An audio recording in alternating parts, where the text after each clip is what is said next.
یہ قبیلہ قریش کا پہلا شخص تھا جو خانہ کعبہ کا متولی بنا۔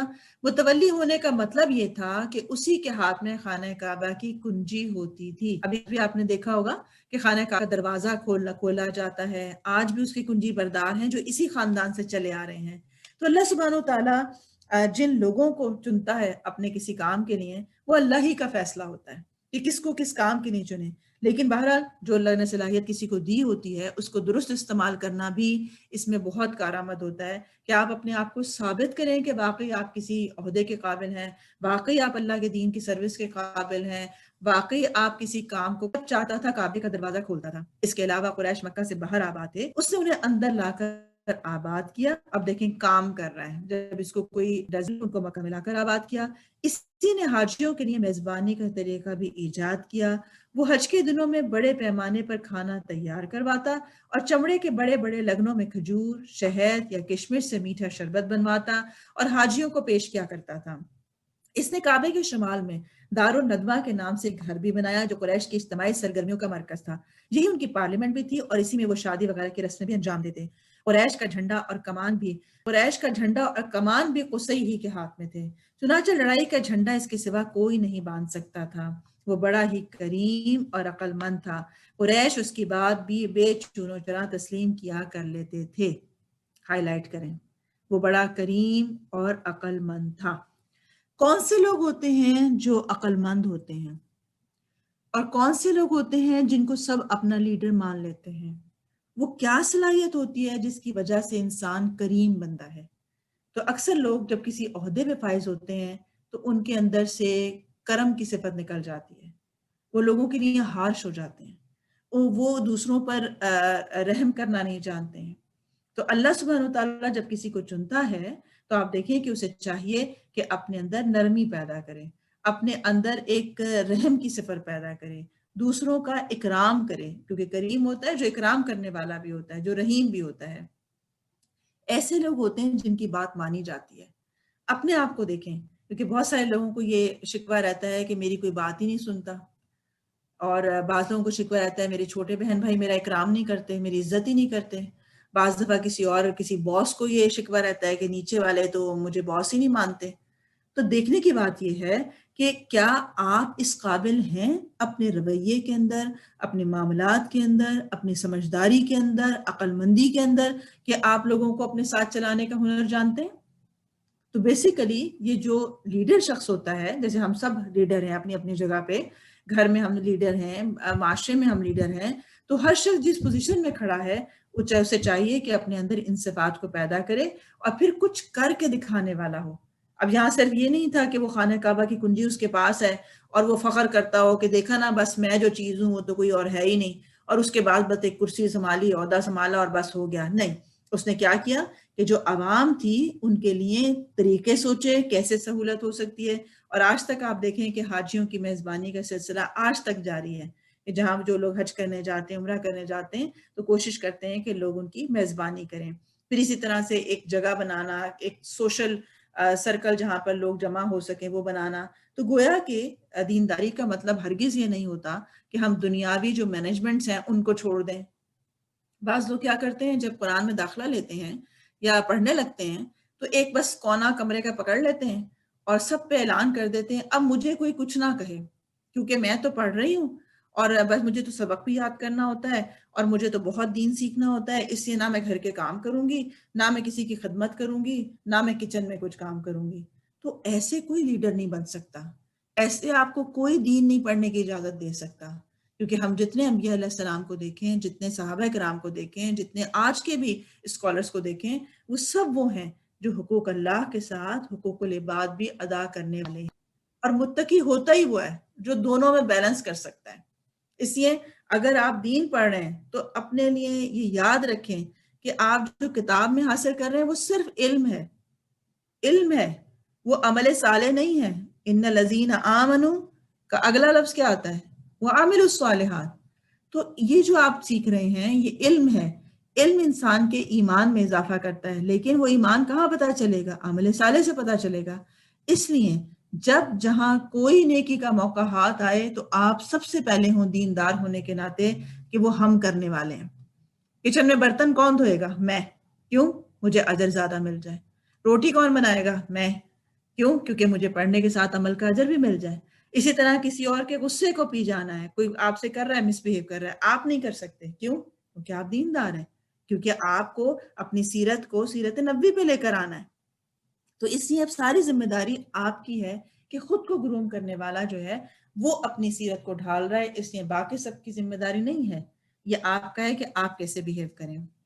اسی طرح سے آپ صلی اللہ علیہ وسلم کا خاندان آپ کے پردادا ہاشم کی نسبت سے ہاشمی کہلاتا ہے. ان کو قصی کے مناسب میں سے حاجیوں کی میزبانی کا منصب حاصل ہوا تھا. ہاشم اپنے زمانے کے سب سے عظیم انسان شمار ہوتے تھے. انہیں وادی بطحا کا سردار کہا جاتا تھا. وہ روٹی توڑ کر گوشت اور شوربے میں بھگوتے اور لوگوں کے کھانے کے لیے چھوڑ دیا کرتے تھے. چونکہ عربی میں اس طرح کسی چیز کے توڑنے کو ہاشما اور توڑنے والے کو ہاشم کہتے ہیں، اس لیے ان کا نام ہاشم پڑ گیا، ورنہ ان کا اصل نام عمر تھا. اب آپ دیکھ رہے ہیں یہاں پر بظاہر دیکھنے میں لگ رہا ہے عمرو لکھا ہوا ہے یہ، لیکن جو اس کے آگے واو ہے وہ سائلنٹ ہوتا ہے. تو اسی کیا پڑھتے ہیں اس کو؟ ان کا اصل نام عمر تھا. قریش تجارت پیشہ تھے. ہاشم نے ان کے لیے جاڑے میں یمن اور گرمی میں شام کا تجارتی سفر منظم کیا اور اس کے لیے دونوں ملکوں کے ذمہ داروں سے ضمانتیں بھی حاصل کیں. اس سفر کا ذکر قرآن مجید کی سورہ قریش میں اللہ تعالیٰ کے ہاں بہت بڑے احسان کے طور پر بھی ملتا ہے. اب ہم یہاں دیکھ رہے ہیں کہ جو ہاشم ہیں وہ اپنے ایک عمل صالح کی بنا پر مشہور ہو گئے. اب اپنے ساتھ خود نہیں لگاتے تھے مولانا اور بڑے بڑے نام نہیں لگا لیا کرتے تھے. اب یہ صرف عمل کر رہے ہیں نیکی کا، لوگ ان کو، کیونکہ جب وہ عمل اتنا بڑھ جاتا ہے، اتنا مستقل ہوتا ہے، استقامت کے ساتھ ہوتا ہے، حتیٰ کہ وہ لوگوں میں اس عمل صالح کے ذریعے مشہور ہو جاتے تھے.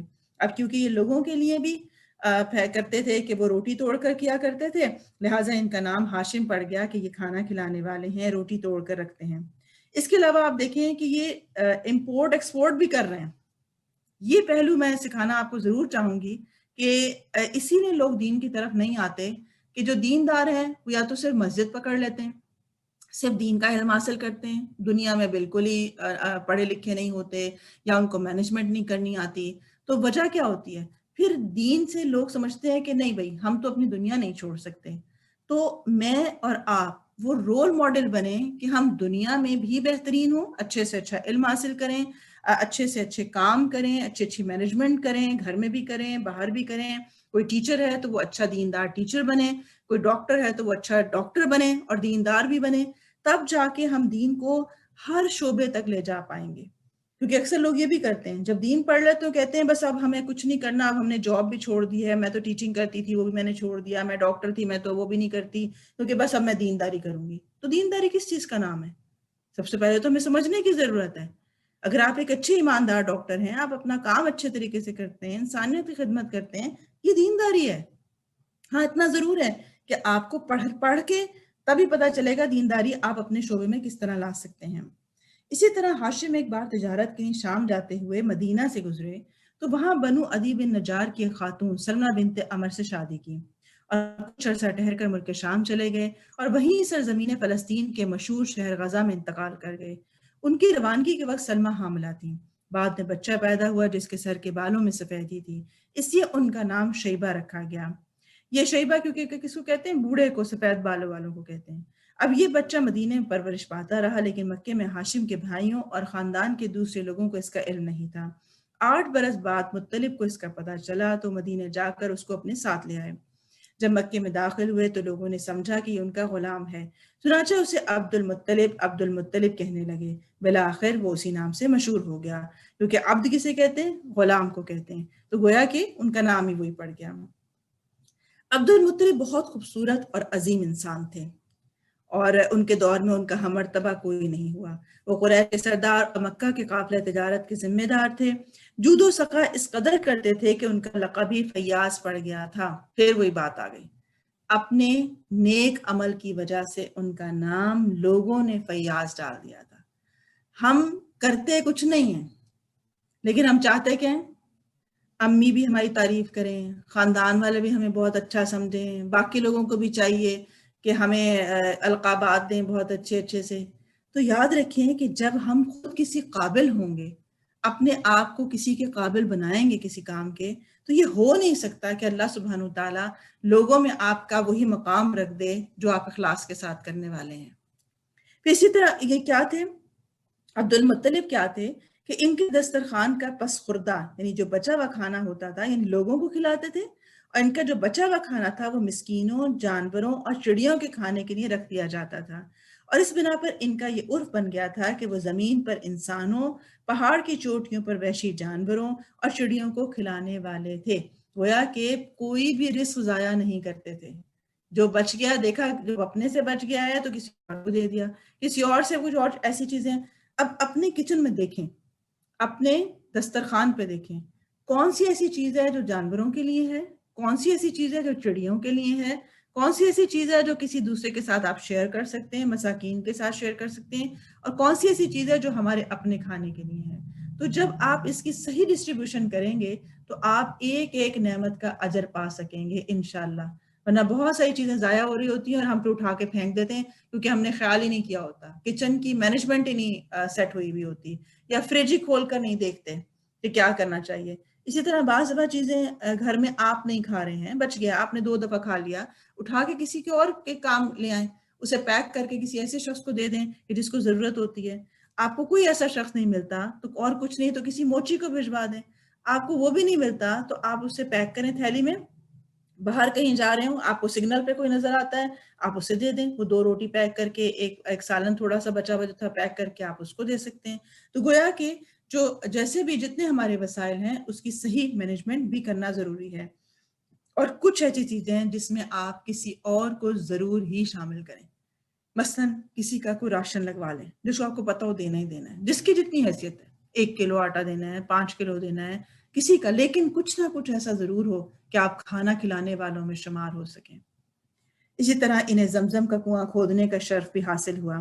اس کنویں کو بنو جرہم نے مکے سے جلا وطن ہوتے وقت پاٹ دیا تھا، یعنی ایک طرح سے بند کر دیا تھا جو زمزم کا کنواں تھا۔ اس وقت اس کی جگہ نامعلوم چلی آ رہی تھی، عبد المطلب کو خواب میں اس کی جگہ بتلائی گئی اور کھودنے کا حکم دیا گیا۔ انہوں نے کھودا تو پرانا کنواں بھی برآمد ہو گیا۔ گویا کہ اللہ سبحانہ وتعالیٰ نے ان سے یہ کام لیا، ان کو خواب میں بتایا گیا کہ وہ کہاں جگہ ہے اور آپ یہ کھودیں۔ گویا کہ جب آپ مخلص ہو جاتے ہیں، جب آپ اللہ سبحانہ وتعالیٰ کے مطیع فرما بردار ہو جاتے ہیں تو اللہ خود آپ سے براہ راست کام لینے لگتا ہے۔ ہمیں تو شکوہ ہی ہوتا ہے نا، فلاں نے مجھے کام کا موقع ہی نہیں دیا، وہ تو مجھے پیچھے پیچھے رکھتا ہے، دیکھا نا وہ تو چاہتا ہے، وہ تو اپنوں کو لے آتے ہیں، مجھے کوئی پوچھتا ہی نہیں ہے۔ وجہ یہ نہیں ہوتی ہے، آپ جب اخلاص سے اللہ سبحانہ وتعالیٰ کے لیے کام کریں گے تو اللہ خود آپ سے کام لے گا جو بھلائی اور نیکی کے ہوں گے۔ انہی کے زمانے میں خانہ کعبہ پر ہاتھی والوں کے حملے کا واقعہ پیش آیا، جو آپ سب پڑھتے ہیں کہ جب کعبے پہ حملہ کیا گیا تھا تو کس طرح اللہ سبحانہ وتعالیٰ نے چھوٹی چھوٹی چڑیوں کا جھنڈ بھیج کے ان کو جو تھا وہ نیست و نابود کر دیا تھا۔ آپ کے والد گرامی عبداللہ عبد المطلب کے سب سے خوبصورت، پاک دامن اور چہیتے لڑکے تھے۔ عبداللہ کون ہے؟ نبی صلی اللہ علیہ وسلم کے والد۔ عبد المطلب کون ہے؟ آپ کے دادا۔ اب یہ بات ہو رہی ہے عبداللہ کی جو کہ عبد المطلب کے بیٹے ہیں۔ انہیں زبی بھی کہا جاتا ہے، ہائی لائٹ کریں، زبی کا کیا مطلب ہے؟ اس کی وجہ یہ ہے کہ زمزم کی کھدائی کے دوران میں جب کنویں کے نشانات برآمد ہوئے تو قریش نے بھی عبد المطلب کے ساتھ شرکت کرنی چاہیے اور اس کے لیے ان سے جھگڑا کیا، جو بڑی مشکل سے دور ہوا۔ یہ دیکھ کر عبد المطلب نے نظر مانی کہ اگر اللہ نے ان کو 10 لڑکے دیے اور ہر ایک مقابلے کے لائق ہوا تو ان میں سے ایک کو وہ اللہ کی راہ میں ذبح کر دیں گے۔ اب اللہ کا کرنا ایسا ہوا کہ ان کی مراد پوری ہو گئی، لہٰذا انہوں نے سب لڑکوں کے درمیان قرہ ڈالا، قرہ عبداللہ کے نام نکلا، لہٰذا ان کو ذبح کرنے کے لیے خانہ کعبہ کے پاس لے گئے، مگر قریش نے انہیں روک دیا۔ بالخصوص عبداللہ کے بھائی اور ماموں سخت آڑے آئے۔ بالآخر یہ فیصلہ ہوا کہ ان کے بدلے 100 اونٹ ذبح کیے جائیں۔ کیوں؟ اس لیے کیونکہ وہ نظر مان چکے تھے، اب اگر وہ اپنی نظر کو پورا نہیں کر رہے ہیں تو اس کی جگہ پر انہوں نے 100 اونٹ دے دیے۔ چنانچہ عبد المطلب نے ایسا کیا، اسی لیے آپ کو 2 ذبیحوں کی اولاد کہا جاتا ہے۔ ہائی لائٹ کریں، کیوں 2 ذبیحوں کی اولاد کیوں کہا جاتا ہے؟ ایک ذبیح حضرت اسماعیل تھے، یعنی جن کو حضرت ابراہیم جو تھے جب ان کو ذبح کرنے لگے تھے تو اللہ تعالیٰ نے ایک مینڈھا بھیج کے ان کو بچا لیا تھا، اور ایک آپ کے والد عبداللہ ہیں، یعنی 2 ذبیح اس طرح بنے۔ اس طرح آپ کو 2 فدیہ دیے گئے بزرگوں کی اولاد بھی کہا جاتا ہے، کیونکہ حضرت اسماعیل کو مینڈھے کا فدیہ دیا گیا اور آپ کے والد کو 100 اونٹوں کا۔ اب یہاں پر ہم یہ دیکھتے ہیں کہ جھگڑا چل رہا ہے اس بات کے اوپر کہ زمزم کی جب کھدائی کا موقع آیا تو لوگوں میں جھگڑا ہو گیا کہ ہم کریں گے ہم کریں گے۔ نیکی کا کام ہے، ہم کریں گے. اپنے آپ کو ذرا یہاں رکھیں. گھر میں جب اس طرح کی کوئی بات آتی ہے کہ کوئی کچن میں کام کر لے، کوئی سالن بنا لے، کوئی چائے بنا دے، تو کیا آپ جھگڑا کرتے ہیں؟ نہیں بہن نہیں بنائے گی، میں بناؤں گی. اور دوسری بہن کہہ رہی ہوتی ہے نہیں نہیں تم نہیں بنانا، میں بناؤں گی. حتیٰ کہ قرآن دازی کا موقع آ جاتا ہے کہ ہم میں سے کام کون کرے گا. یا پھر ہم جان چھڑانے والے ہوتے ہیں، ہم کہتے ہیں کسی اور کو ہی کہہ دیں تو اچھی بات ہے، ہمیں نہ ہی کرنا پڑے تو ہے. اس طرح ہم اپنے تقوی کے مواقع گنوا دیتے ہیں، اور پھر ہم کہتے ہیں کہ پتہ نہیں کیسے بنتے ہیں لوگ متقی. تو متقی بننے کے لیے ضروری ہوتا ہے کہ جب نیکی کا موقع آئے تو آگے بڑھ کے لے جائیں. یعنی جب چاہے چھوٹی بات ہے چاہے بڑی بات ہے، چائے بنانا تقوی میں شامل ہے. اگر آپ کسی کی خدمت کرتے ہیں، کسی کی چائے بنا کے دے دیتے ہیں، تو وہ جو آپ کو دعائیں دیتا ہے، جو آپ خالص نیت سے خدمت کر رہے ہیں، یہ بھی تقوی بنانے میں مددگار ہے. صرف پڑھنا نوٹ سے نہیں ہوتا تقوی. تو اس لیے ہم یہاں دیکھ رہے ہیں کہ یہ سب لوگ ایسے تھے کہ جن کو اللہ نے مواقع دیے کہ جب کوئی نیکی کی بات آتی تھی تو ان کا دل چاہتا تھا وہ ہم ہوں کرنے والے. تو اس لیے آج سے آپ کا یہ بھی چیز پریکٹیکل میں تو جو میں آپ کو باتیں بتاؤں گی وہ آپ انشاءاللہ کریں گے کہ آپ خود آگے بڑھ کر نیکی کرنے والے ہوں. دیکھیں کہ امی کو کیا ضرورت ہے، دیکھیں گھر میں کیا ضرورت ہے، اور خود آپ آگے بڑھ کے اس کو کرنے والے ہوں. یہ نہ ہو کہ امی پیچھے پڑ رہی ہوں، کہ دیکھ رہے ہیں کہ پیچھے کپڑے سوکھ گئے ہیں، ان کو طے کرنا ہے، لیکن وہ امی کہیں گی تو اتار لیں گے، نہیں کہیں گی تو پڑے رہیں گے. نہیں، اب آپ کی نظر وہ بن جانی چاہیے کہ نیکی میرے ہاتھ سے کہیں چھوٹ نہ جائے. اسی طرح عبداللہ کی شادی آمنہ بنت وہب سے ہوئی، جو اس وقت قریش کی سب سے بلند پایہ خاتون تھی. ان کے باپ وہب بنو زہرہ کا سردار اور عالی نسب تھا. آمنہ شادی کے بعد ہی امید سے ہو گئی. ادھر کچھ عرصے بعد عبد المطلب نے عبداللہ کو تجارت کے سلسلے میں مدینہ اور شام بھیجا. واپسی پر مدینے میں انتقال کر گئے اور انہیں نابغہ زبیانی کے مکان میں دفن کر دیا گیا. اس وقت تک آپ ابھی پیدا نہیں ہوئے تھے، یعنی ابھی آپ کی پریگننسی تھی آپ کی والدہ کی کہ ان کے والد کا انتقال ہو گیا. آپ صلی اللہ علیہ وسلم مکہ مکرمہ میں شعب بن ابی ہاشم کے اندر موسم بہار میں پیدا ہوئے. یہ 2 شنبہ سوموار کی صبح تھی، ربیع الاول کی 9، اور کہا جاتا ہے کہ 12 تاریخ، اور سال وہی تھا جس میں ابرہہ نے مکے پر حملہ کیا تھا. چونکہ وہ اپنے ساتھ ہاتھی بھی لایا تھا، اور عربی میں ہاتھی کو فیل کہتے ہیں، اس لیے اس سال کا نام عام الفیل پڑ گیا تھا. ہائی لائٹ کریں، عام الفیل اس کا نام کیوں پڑا تھا یہ بھی آپ کو پتا ہو. اس روز اپریل سن 571 کی 22 تاریخ تھی. پیدائش کے وقت دایا کا کام حضرت عبد الرحمن بن عوف کی والدہ شفا بنت عمر نے انجام دیا تھا. گویا کہ ہر شخص کا اپنا ایک اعزاز ہے جو نبی صلی اللہ علیہ وسلم کے ساتھ وابستہ تھا، اور وہ کس طرح اس کی خدمت اللہ تعالیٰ نے لی. جب آپ پیدا ہوئے تو آپ کی والدہ نے خواب میں دیکھا کہ ان کے جسم سے ایک نور نکلا ہے جس سے ملک شام کے محل روشن ہو گئے. پھر والدہ نے عبد المطلب کو آپ کی پیدائش کی خوشخبری بھیجوائی. وہ شاداں و فرحاں تشریف لائے اور آپ کو خانہ کعبہ میں لے جا کر اللہ تعالیٰ سے دعا کی، اس کا شکر ادا کیا، اور اس توقع پر کہ آپ کی تعریف کی جائے کہ آپ کا نام محمد رکھا. پھر عرب کے دستور کے مطابق 7ویں دن عقیقہ اور ختنہ کیا اور لوگوں کی دعوت کی. ہائی لائٹ کر لیں، جب کوئی نعمت ملے، جب کوئی خوشخبری ملے، جب کوئی اچھی بات آپ تک پہنچے، اللہ کا فضل پہنچے، تو کرنے کا کام کیا ہے؟ ہم کیا کرتے ہیں اگر کوئی ہمیں نعمت یا خوشخبری ملے تو چلو اچھا سا باہر ڈنر کراؤ ہمیں، ہمارا یہ ہوتا ہے. اس کے بعد اچھی سی پارٹی دو بھائی کیونکہ تمہیں اللہ نے نعمت دی ہے. یہاں کیا ہو رہا ہے؟ یہ ہمیں سیکھنے کی اب ضرورت ہے کہ سیرت نبوی کیا کہتی ہے. آپ خانہ کعبہ میں گئے، اللہ سے دعا کی، اس کا شکر ادا کیا، اور نام اچھا رکھا جو کہ اللہ سبحانہ و تعالیٰ کے بتائے ہوئے طریقے کے مطابق ہو کہ اچھا نام رکھنا چاہیے، بچے کے حق میں شامل ہے. پھر 7ویں دن عقیقہ اور ختنہ بھی کیا، اور پھر لوگوں کی دعوت کی. کون سی دعوت؟ عقیقے کی دعوت کی تھی. تو جو کرنے کا کام ہے جب ہم اسی طرح کریں گے تو انشاءاللہ خوشیاں بھی ملیں گی، سوشلائزنگ بھی ہو جائے گی، اطاعت بھی ہوگی. پھر آپ صلی اللہ علیہ وسلم کو آپ کے والد کی لونڈی ایمن گود کھلایا کرتی تھیں. وہ حبشن تھیں اور ان کا نام برکت تھا. اللہ تعالیٰ نے ان پر بڑا فضل کیا، چنانچہ انہوں نے آپ کی نبوت کا دور پایا، اسلام لائیں اور ہجرت بھی کی. پھر آپ کی وفات کے 5-6 مہینے بعد وفات پائی تھی. گویا کہ ناموں کے اثرات بھی ہوتے ہیں. جیسا کہ ان کا نام ہی برکت تھا تو اللہ نے ایسی برکت دی کہ نہ صرف یہ کہ انہوں نے ان کو گود کھلایا، اور آپ دیکھیں کہ انسان کی زندگی میں جتنا جتنا جس کا حصہ ہوتا ہے اسے اجر مل رہا ہوتا ہے. یعنی جنہوں نے آپ کی پرورش کی، آپ نے ان کے ساتھ محنت کی، تو جب آپ بڑے ہو کر نبی بنے اور آپ نے نیکیاں کی تو ان لوگوں کا بھی حصہ اس میں شامل ہو گیا. اور پھر اور فضل یہ ہوا کہ آپ اسلام بھی لائیں اور آپ کی ہجرت بھی کی. گویا اللہ کے فضل پر فضل ان کے اوپر ہوا کہ بہت ساری نیکیاں ان کے حصے میں آئیں. پھر اس کے بعد کیا ہوا اور آپ نے کہاں زندگی گزاری، کہاں بچپن گزارا، اور کیسے آپ پھر اس قابل ہوئے کہ آپ ایک اچھے انسان بنتے، ایک اچھے بچے بنتے، آپ کی تربیت میں کس کا کیا حصہ تھا، یہ ہم دیکھیں گے انشاءاللہ نیکسٹ کلاس میں. اللہ سبحانہ وتعالیٰ ہم سب کو سیرت نبوی عطا فرمائے، اپنی رحمت سے ہمیں بہترین اخلاق عطا فرمائے. وآخر دعوانا الحمد للہ رب العالمین. سبحانک اللہم و بحمدک اشہد لا الہ الا انت استغفرک و اتوب الیک. بارک اللہ فیکم. السلام علیکم ورحمۃ اللہ وبرکاتہ. أعوذ بالله من الشيطان الرجيم. بسم الله الرحمن الرحيم. ومن يطع الله والرسول فأولئك مع الذين أنعم الله عليهم من النبيين والصديقين والشهداء